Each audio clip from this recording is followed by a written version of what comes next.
নমস্কার, আমি Suman from stories with Suman and company. কেমন আছেন আপনারা? আশা করি ভালো আছেন। আজকে শনিবার, আমরা একটা নতুন গল্প পাঠের আসর নিয়ে আপনাদের সামনে। তো আজকে একটা বিশেষ গল্প, একটা নয়, আজকে দুটো বিশেষ গল্প।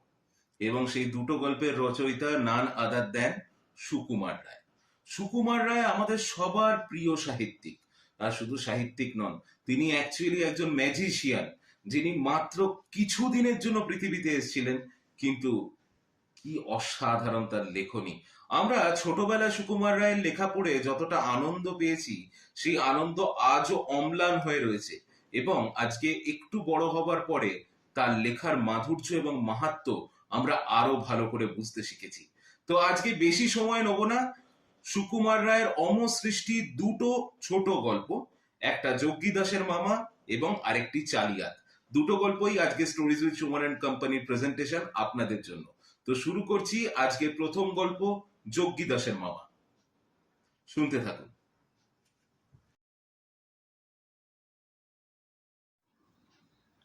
তার আসল নামটি যজ্ঞ দাস।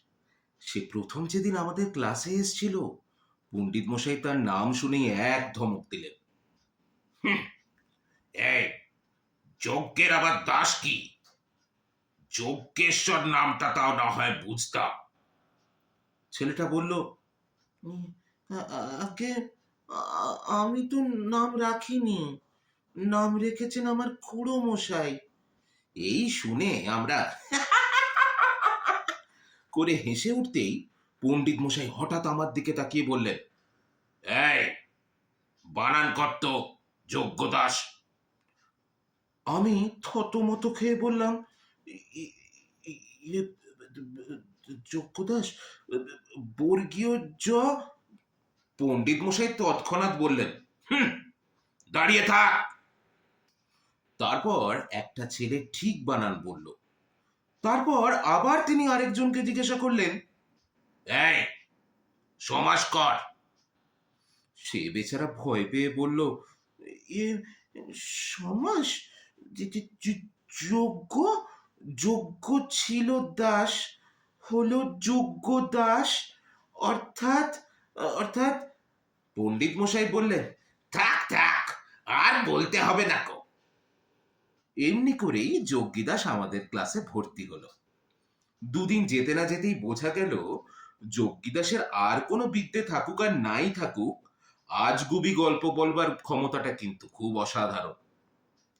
একদিন সে স্কুলে দেরি করে এসেছিল। কারণ জিজ্ঞাসা করাতে সে বলল, রাস্তায় জানো 25টা কুকুর হাঁ হাঁ করে আমার দিকে তেড়ে এসেছিল। আমি ছুটতে ছুটতে, হাঁপাতে হাঁপাতে সেই কুণ্ডুদের বাড়ি অব্দি চলে গিয়েছিলাম। 25টা কুকুর তো দূরের কথা, 10টা কুকুরও আমরা একসঙ্গে কখনো দেখিনি। কাজেই কথাটা মাস্টার মশাইও বিশ্বাস করলেন না।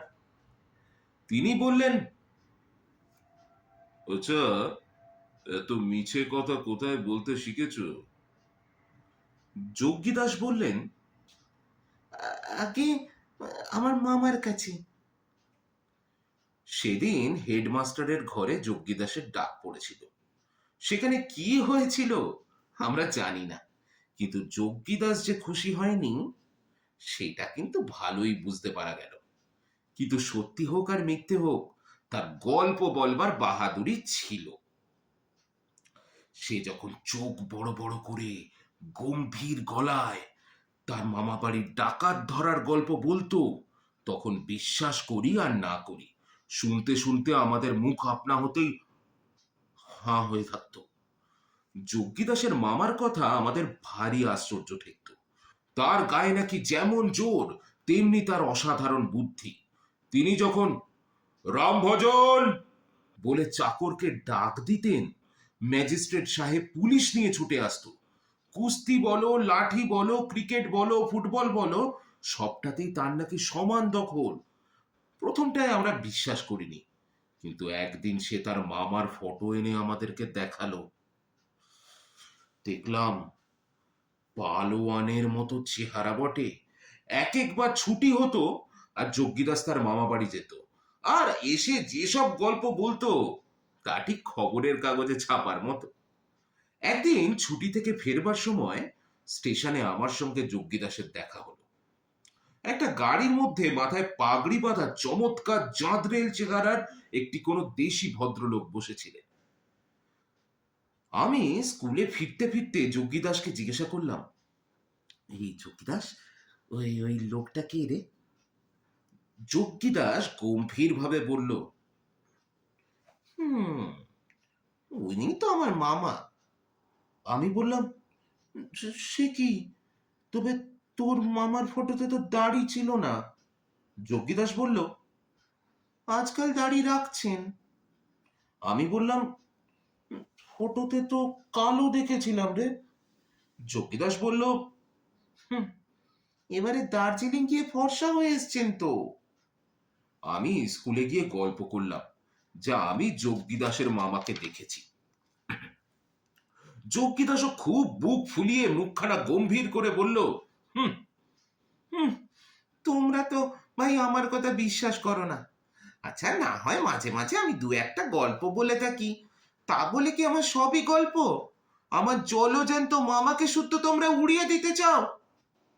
এ কথায় অনেকেই মনে মনে লজ্জা পেয়ে ব্যস্ত হয়ে বারবার বলতে লাগলো, আমরা কিন্তু গোড়া থেকে বিশ্বাস করেছিলাম তোমার মামার কথা। তারপর থেকে মামার প্রতিপত্তি ভয়ানক বেড়ে গেল। রোজই সবাই ব্যস্ত হয়ে থাকতো মামার খবর শুনবার জন্য। কোনোদিন মামা যেতেন হাতি গন্ডার বাঘ মারতে, আর কোনোদিন তিনি একাই 5টা কাবুলিকে ঠেঙিয়ে সোজা করে দিতেন। এরকম প্রায়ই হতো। তারপর একদিন সবাই আমরা টিফিনের সময় গল্প করছি।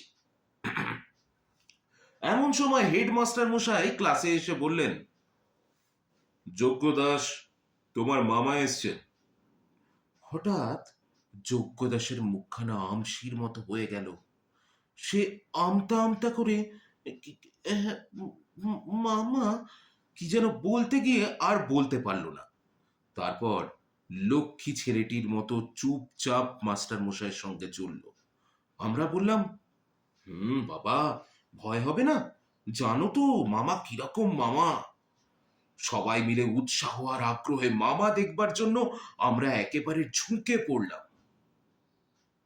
গিয়ে দেখি একটি রোগা, কালো, ছোকরা গোছের ভদ্রলোক চশমা চোখে গোবেচারার মতো বসে রয়েছেন। যোগীদাস ইতিউতি দেখে তার কাছে গেল এবং তাকেই প্রণাম করলো। সেদিন সেদিন আমাদের সত্যি সত্যি রাগ হয়েছিল। এমনি করে ফাঁকি দেওয়া, মিথ্যে করে মামা তৈরি। সেদিন আমাদের ধমকের চোটে যোগীদাস তো কেঁদেই ফেললো। সে তখন স্বীকার করলো যে ফটোটা কোনো এক পশ্চিমা পালোয়ানের, আর সেই ট্রেনের লোকটাকে সে চেনেই না। তারপর কোনো আজগুবি জিনিসের কথা বলতে হলেই আমরা বলতাম, যোগীদাসের মামার মতো। দিস ইজ যোগীদাসের মামা ফর ইউ।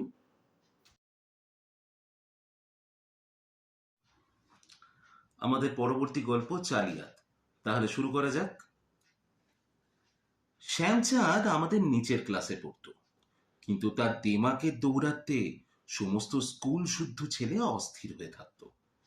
শ্যামচাঁদের বাবা কোনো এক সাহেব অফিসে বড় কাজ করতেন, তাই শ্যামচাঁদের পোশাক পরিচ্ছদে রকম সকমে কায়দার আর অন্ত ছিল না। সে যখন 1.5 বিঘত চওড়া কলার এঁটে রঙিন ছাতা মাথায় দিয়ে নতুন জুতোর মচমচ শব্দে গম্ভীর চালে ঘাড় উঁচিয়ে স্কুলে আসতো, তার সঙ্গে পাগড়ি বাঁধা তকমা আটা চাপরাশি এক রাজ্যের বই ও টিফিনের বাক্স বয়ে আনত, তখন তাকে দেখাতো ঠিক যেন পেখম ধরা ময়ূরটির মতো। স্কুলে ছোট ছোট ছেলেরা হাঁ করে অবাক হয়ে তাকিয়ে থাকতো, কিন্তু আমরা সবাই এক বাক্যে বলতাম, চালিয়াত। বয়সের হিসেবে শ্যামচাঁদ একটু বেঁটে ছিল।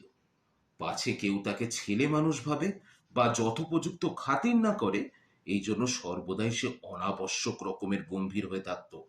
কথাবার্তায় ধরনে ধারণে ইংরেজি বোলচাল দিয়ে এমন বিজ্ঞের মতো ভাব প্রকাশ করত যে স্কুলের দারোয়ান থেকে নিচের ক্লাসের ছাত্র পর্যন্ত সকলেরই তাক লেগে যেত। সকলেই ভাবতো, না, ছেলেটা কিছু জানে বটে। শ্যামচাঁদ প্রথম যেবার ঘড়ি চেয়ে নেটে স্কুলে এলো, তখন তার কাণ্ড যদি দেখতে! 5 মিনিট অন্তর ঘড়িটাকে বার করে সে কানে দিয়ে শুনতো ঘড়িটা চলে কিনা। স্কুলের যেখানে যত ঘড়ি আছে সব কটার ভুল তার তখনই দেখানো চাই। পাঁড়েজি দারোয়ানকে সে একদিন রীতিমতো ধমক দিয়ে বলল, এই এই স্কুলের ক্লকটাতে যখন চাবি দাও তখন সেটাকে রেগুলেট করো না কেন? ওটাতে অয়েল করতে হবে, ক্রমাগত স্লো চলছে তো। পাঁড়েজি 14 পুরুষের কেউ কোনোদিন ঘড়ি অয়েল বা রেগুলেট করেনি। সে যে সপ্তাহে একদিন করে চাবি ঘুরাতে শিখেছে, তাতেই তার দেশের লোকেদের বিস্ময়ের সীমা নেই। কিন্তু দেশ ভাইদের কাছে মান রক্ষা করবার জন্যই সে ব্যস্ত হয়ে বলে উঠল, হ্যাঁ হ্যাঁ হ্যাঁ, अभी हम क्या वो রেগুলেট করবে করবে করবে। পাঁড়েজির ওপর এক চাল চেলে শ্যামচাঁদ ক্লাসে ফিরতেই কতগুলো ছোট ছেলে তাকে ঘিরে ফেললো। শ্যামচাঁদ তাদের কাছে মহা আড়ম্বর করে, এই দেখ, এটা স্লো, এটাকে বলে ফাস্ট, এটা মেইন স্প্রিং, এটাকে রেগুলেট প্রভৃতি ঘড়ির রহস্য ব্যাখ্যা করতে লাগলো। ব্যাপারটা দেখে আমরা সবাই আবার বললাম, চালিয়াত। একবার আমাদের এক নতুন মাস্টার এসেছিলেন। তিনি শ্যামচাঁদকে বেজায় অপ্রস্তুত করে ফেলেছিলেন। প্রথমত তিনি ক্লাসে এসেই শ্যামচাঁদকে খোকা বলে সম্বোধন করলেন। লজ্জায় ও অপমানে শ্যামচাঁদের মুখ কান একেবারে লাল হয়ে উঠল। সে আমতা আমতা করে বলল, আগে আগে আমার নাম শ্যামচাঁদ ঘটক। মাস্টার মশাই অত কি বুঝবেন, তিনি বললেন, ও শ্যামচাঁদ, বেশ বেশ, ভালো নাম, বসো খোকা। তারপর কয়েকদিন ধরে স্কুল শুদ্ধ ছেলে তাকে খোকা খোকা খোকা বলে অস্থির হয়ে করে তুলল। কিন্তু কয়েকদিন পরই শ্যামচাঁদের শোধ নিয়ে ফেলল। সেদিন সে ক্লাসে এসেই পকেট থেকে কালো চোঙার মতো কি একটা যেন বের করলো। মাস্টার মশাই সাদাসিধা ভালো মানুষ, তিনি বললেন, এ কি হে খোকা, থার্মোমিটার এনেছো যে, জ্বর টর হয় নাকি? শ্যামচাঁদ বলল, আগে না, এটা থার্মোমিটার নয়, এটা ফাউন্টেন পেন। শুনে তো সকলের চক্ষু স্থির। Fountain pen! মাস্টার এবং ছেলে সকলেই উদ্গ্রীব হয়ে দেখতে আসলো ব্যাপারখানা কি। শ্যামচাঁদ বলল, এই একটা ভলকেনাইট টিউব, তার মধ্যে কালি ভরা আছে। একটা ছেলে উৎসাহে বলে উঠল, বুঝেছি বুঝেছি, এটা পিচকিরি, এখানে টিপে দিলেই ছচ্ছর করে কালি বেরোবে, তাই না? শ্যামচাঁদ কিছু জবাব না দিয়ে খুব মাতব্বরের মতো একটুখানি মুচকি হেসে কলমটা খুলে তার সোনালি নিবখানা দেখিয়ে বলল, এতে ইরিডিয়াম আছে, সোনার চেয়েও বেশি দাম। তারপর যখন সে একখানা খাতা নিয়ে সেই আশ্চর্য কলম দিয়ে তরতর করে নিজের নাম লিখতে লাগলো, তখন স্বয়ং মাস্টার মশাই পর্যন্ত বড় বড় চোখ করে তাকে দেখতে লাগলেন। তারপর শ্যামচাঁদ কলমটিকে মাস্টার মশাইয়ের হাতে দেওয়া মাত্র তিনি ভারী খুশি হয়ে সেটাকে নেড়ে চেড়ে 2 ছত্র লিখে বললেন, কি কলমই না বানিয়েছে, হ্যাঁ, এ বিলিতি কোম্পানি, তাই না? শ্যামচাঁদ চটপট করে বলে বসলো, American stylo and fountain pen company, Philadelphia. সেই দিন থেকে ক্লাসে তার খোকা নামটা ঘুচলো। কিন্তু আমরা আরো বেশি করে বললাম, চালিয়াত। যাও, চালিয়াতের চালচলনের আলোচনা চলতে চলতে পুজোর ছুটি এসে পড়ল। ছুটির দিন স্কুলের উঠোনে প্রকাণ্ড শামিয়ানা খাটানো হলো। কলকাতা থেকে কে এক বাজিওয়ালা এসছেন, তিনি ম্যাজিক দেখাবেন। যথাসময়ে সকলে আসলেন। মাস্টার, ছাত্র, লোকজন, নিমন্ত্রিত, অভ্যাগত সকলে মিলে উঠোন, সিঁড়ি, রেলিং, পাঁচিল একেবারে ভরিয়ে ফেলেছে। ম্যাজিক চলতে লাগলো। একখানা সাদা রুমাল সকলের চোখের সামনেই লাল নীল সবুজের কারিকুরিতে রঙিন হয়ে উঠল। একজন লোক তো একটা সিদ্ধ ডিম গিলে মুখের মধ্যে থেকে 11টা আস্ত ডিম বার করে ফেললো। ডেপুটি বাবুর কোচম্যানের দাড়ি নিংড়ে প্রায় 50টা টাকা বের করা হলো। তারপর ম্যাজিকওয়ালা জিজ্ঞাসা করলো, আচ্ছা, কারোর কাছে ঘড়ি আছে নাকি? শ্যামচাঁদ তাড়াতাড়ি ব্যস্ত হয়ে বলে উঠল, হ্যাঁ, আমার ঘড়ি আছে। ম্যাজিকওয়ালা তার ঘড়িটি নিয়ে খুব গম্ভীরভাবে নেড়ে চেড়ে দেখল। ঘড়িটি খুব প্রশংসা করে বলল, বাহ, দারুণ ঘড়ি, তোফা ঘড়ি। হ্যাঁ। তারপর চেন শুদ্ধ ঘড়িটাকে একটা কাগজে মুড়ে একটা হামান দিস্তায় দমাদম ঠুকতে লাগলো। তারপর কিছুক্ষণ পরে কয়েক টুকরো ভাঙা লোহা আর কাঁচ দেখিয়ে শ্যামচাঁদকে বলল, কি হে, এইটা তোমার ঘড়ি? শ্যামচাঁদের অবস্থা তো বুঝতেই পারো। সে হাঁ করে তাকিয়ে রইল। দু তিনবার কি যেন বলতে গিয়ে আবার থেমে গেল। শেষটায় অনেক কষ্টে একটু কাষ্ঠ হাসি দিয়ে রুমাল দিয়ে ঘাম মুছতে মুছতে ধপ করে বসে পড়ল। যা হোক, খানিক বাদে একখানা পাউরুটির মধ্যে ঘড়িটাকে আস্ত অবস্থায় পাওয়া গেল। তখন চালিয়াত খুব করে এমন হাসলো যেন তামাশাটা সে আগাগোড়াই খুব বুঝতে পেরে গিয়েছিল। এবারে এলো সবশেষে ম্যাজিকওয়ালার ম্যাজিক। ম্যাজিকওয়ালা সবশেষে নানা জনের কাছ থেকে নানা রকমের জিনিস চেয়ে নিল। চশমা, আংটি, মানিব্যাগ, রূপোর পেন্সিল প্রভৃতি 8-10টি জিনিস সকলের সামনে একসঙ্গে পোটলা বেঁধে আমাদের শ্যামচাঁদকেই ডেকে তার হাতে পোটলাটা দেওয়া হলো। শ্যামচাঁদ তো বুক ফুলিয়ে পোটলা হাতে করে দাঁড়িয়ে রইল, আর ম্যাজিকওয়ালা লাঠি ঘুরিয়ে চোখ টোক পাকিয়ে ভিড় ভিড় করে কি সব বকতে লাগলো। তারপর হঠাৎ হঠাৎ শ্যামচাঁদের দিকে ভ্রুকুটি করে বলল, কি হে, জিনিসগুলো কোথায় ফেললে? শ্যামচাঁদ পোটলা দেখিয়ে বলল, ফেলবো কেন, এই তো এর মধ্যেই আছে। ম্যাজিকওয়ালা মহা খুশি হয়ে বলল, বাহ বাহ বাহ বাহ, খুব ভালো ছেলে, গুড বয়। দাও তো পোটলা খুলে যার যার জিনিস ফেরত দিয়ে দাও। শ্যামচাঁদ তাড়াতাড়ি পোটলা খুলে দেখে, তার মধ্যে জিনিস কোথায়, কয়েক টুকরো কয়লা আর ঢিল। এই দেখে ম্যাজিকওয়ালা তন্দিয়ায় দেখে কি, সে কপালে হাত দিয়ে ঠুকতে লাগলো, হায় হায় হায় হায় হায়, আমি ভদ্রলোকের কাছে মুখ দেখাবো কি করে? কেনই বা তোমার কাছে দিতে গিয়েছিলাম? ওহে, ওহে, এবার এইসব তামাশা রাখো, আমার জিনিসগুলো এবার ফিরিয়ে দাও। শ্যামচাঁদ হাসবে কি কাঁদবে কিছুই ঠিক করতে পারল না। ফ্যাল ফ্যাল করে তাকিয়ে রইল। তখন ম্যাজিকওয়ালা তার কানের মধ্যে থেকে আংটি, চুলের মধ্যে থেকে পেন্সিল, আস্তিনের মধ্যে থেকে চশমা, এই রূপে একটা একটা করে জিনিস বের করতে লাগলো। আমরা সবাই হো হো করে হাসতে লাগলাম। শ্যামচাঁদও প্রাণপণে হাসবার চেষ্টা করতে লাগলো, কিন্তু সমস্ত জিনিসের হিসাব মিলিয়ে ম্যাজিকওয়ালা যখন বলল, এই যে ছোকরা, আর কি নিয়েছো?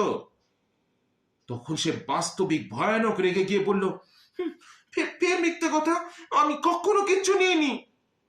তখন ম্যাজিকওয়ালা তার কোটের পেছন থেকে জ্যান্ত একটা পায়রা বের করে বলল, এটা বুঝি কিছু নয়? হ্যাঁ। এবার শ্যামচাঁদ একেবারে করে কেঁদে উঠল। তারপর পাগলের মতো হাত পা ছুঁড়ে